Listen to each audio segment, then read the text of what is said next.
All right, here we go. I've got a lot to talk about in this one.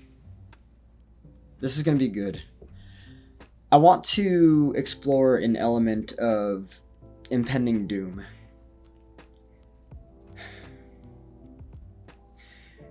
I was thinking about this the other day because I was talking to my sweetheart about trauma. And it occurred to me that what's so fascinating about trauma is that this happens at such a vulnerable state in our lives. Of course, like later on down the road, different things traumatize us. Like it's not like it only happens when we're younger. But the fact that it happens when we're so young is crazy because it throws us into so many loops of confusion.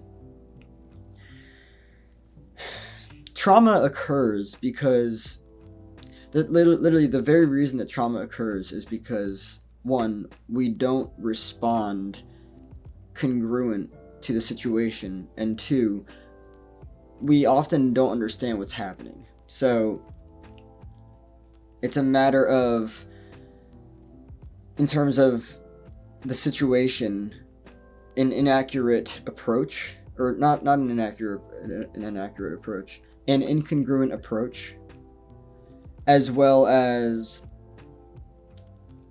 confusion, right? And you know, growing up, I was traumatized in many different ways. One of the biggest was the the there were people in my life that instilled in me ideas of insufficiency, lack, inadequacy, all these different things. And what's crazy about looking at it now is that, and this is something that I've been thinking about a lot lately, because this is real shit. A lot of the thoughts and feelings that we think about the world and that we think about ourselves, or that we feel about the world and we feel about ourselves, actually have nothing to do with us. And this all comes down to what it is that we are conditioned by, right? We are conditioned by very specific things. When I say things, I mean ideas and feelings, beliefs, all that stuff. The people in our lives from a very early age condition us by these things. And growing up, I always had these feelings of inadequacy, but specifically coming from impending doom. I had these thoughts, these beliefs, these feelings that I would never be able to take care of myself as an individual, as by myself. And this mainly came from the idea that I lacked something. When I was younger, I was misdiagnosed with something that led me to believe that I was at a deficit.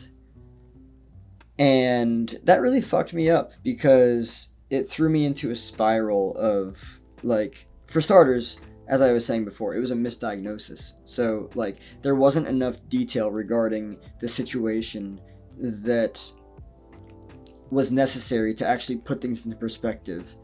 And therefore, basically, I learned that there was some, on top of the things that already traumatized me, add at least another one or two layers of beliefs. I learned that there was something seriously fucking wrong with me. And with that belief that there was something seriously fucking wrong with me, what ultimately surfaced was this identity that I would never be able to take care of myself by myself. And that wrapped itself around me multiple times. And it's crazy because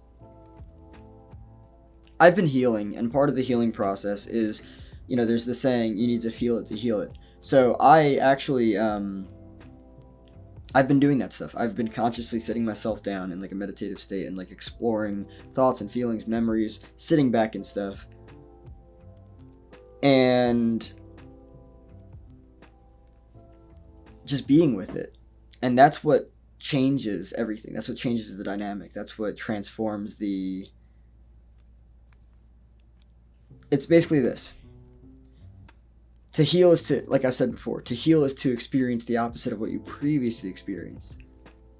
And that's what I'm doing now.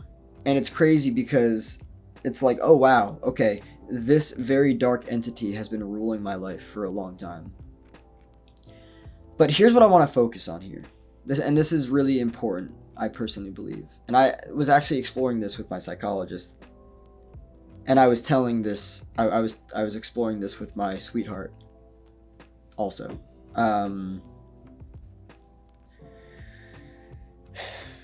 When I look closely at it, when I look at the fine detail, clearly, crystal clear, I recognize that my thoughts, my beliefs, my feelings, they don't come from me. They don't come from me because they actually come from a place of survival. Survival being a time in my life when, you know, when we're young, when we're so young in life, you know, when we're just starting off, we're very vulnerable. Because of that, if we're not shown that we can look inside of ourselves for safety and that there is a place, safety, root chakra, we put our energy outside of us and we look to other people to create that safety. And that can often get extremely unhealthy because I can tell you right now, a good portion of people out there are just not reliable. I would just say they're not safe to put your sense of safety in. But me, I grew up learning to put my sense of safety into everyone around me because I believed that there wasn't something I believed that there was something about me that was inherently defective. That was a belief that I grew up with. But what I really want to focus on is this idea of impending doom, which I believe stems from you're inadequate, you seriously lack something, you're defective, you will never be able to take care of yourself. If that doesn't scare the fuck out of, if someone was told that at a very early age and that didn't scare the shit out of them for a very long time, I think that there's something seriously wrong with that picture, with that story, with that narrative. And so, you know, I believed for a long time that there was something seriously wrong with me, that I was defective, that I was inherently defective, that I lacked. And then what I realized was that, oh, well, wait a second. These thoughts, beliefs, and feelings are not me. They have nothing to do with me. These are just energy, you know, these thoughts, ideas, beliefs, and feelings, they're all just energy that were projected onto me by other people, and they had nothing to do with me ever. And so it's like, okay, guys, well, I carried this weight that wasn't my responsibility to carry, and I carried it for a long time. I never needed it. Fuck you for ever giving it to me. And now let me take it out and, you know, remove the fucking parasites and the leeches that have been, you know, fucking me up for so long.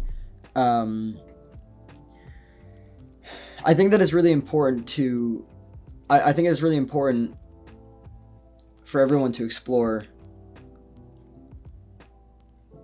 their thoughts and feelings, because you really need to look closely at them. Your thoughts, your beliefs, your feelings, because if you really look clearly at them, you might come to realize that like in fine detail, like, oh, that's not me. That's not me at all.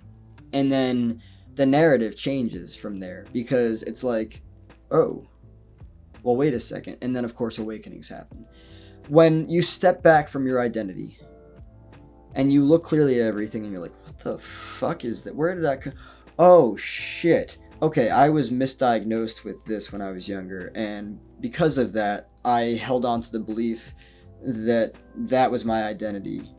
But really, you know, I think I've said this before. I feel like I woke up in a room of detention that I was never meant to be in, and the next room over was actually the one that I was supposed to be in. And that room was, creativity, expansion of consciousness, wonder, expressiveness, everything. And to be here now is fucking interesting because I'm looking at everything clearly and I'm like, oh, okay, so none of that stuff ever had anything to do with me. You short-sighted fuckfaces gave me a bunch of shit that never had anything to do with me. Take that shit the fuck back and don't ever bring that shit here again. It's very interesting because when you realize that it had nothing to do with you, it literally that's where the okay, so there's the story. I'm gonna follow what Aaron Dowdy shares. He talks about shift, story, heal, so you're healing the story, intention and action, which is I, F is frequency, and then the T is transformation. So basically the journey of healing is to heal the fucking story or multiple stories that you've been fed and that you've been telling yourself throughout all these years. It's crazy how none of this stuff ever has anything to do with us or ever had anything to do with us. We just adopted it. It's like, because you're in social survival, which is what I like to call it. And at that stage in your life, you're very fucking vulnerable. So you're just like, you're literally just like, okay, I guess that has something to do with me. Okay, I guess that's mine. I guess that's mine. I guess that's mine. I guess you're just taking all this bullshit from everyone that has nothing to do with you. And when you never question it, your life just continues to look confusing as fuck because you're carrying around a bunch of energy and weight that has nothing to do with you. This is why meditation is so important, but this is also why we live in a society of escapism that feeds you, not saying that Netflix is bad, or that, these things that you indulge in are bad, but overindulgence, of course. If you're avoiding looking at your own fucking life, you have a fucking problem. That's all that it is. Because there's a good fucking chance that the way that you live was given to you through thoughts, beliefs, and emotions from other people at a very early age in your life when you were vulnerable, and you never fucking you never threw any of that into question. And that's a fucking problem, because if you are the same way when you're 60 that you were when you're 20 or 30, you fucking lost. You can turn things back around again, but like, why the fuck would you wake up the same 30 years later? That's ridiculous. Basically what I'm trying to say here is that I'm exploring these different feelings, these different thoughts that I'm having, and I'm realizing, oh wow, that never had anything to do with me. And then of course, fuck you for ever, giving me information that was never anything to do with me. Fuck you, like all this stuff. It's very interesting. It changes the dynamics of everything. Question the fuck out of your thoughts, out of your beliefs, and out of your feelings. You'll be surprised to see what happens.